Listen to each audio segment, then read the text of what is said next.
Hello guys, welcome back with me again in this channel. On today's tutorial, I'm going to show you how you can animate your photos using this cosmic photo style effect in the CapCut mobile. So just add your photos into CapCut and here, click on the photo, go to style and swipe until you find the motion category and just find, sorry, not the motion,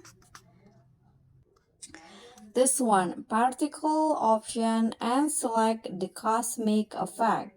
So it will be applied to the photo. Just wait until it's done and this will be the result.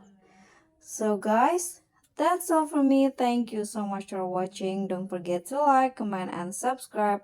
Also, click on the thanks button. Bye.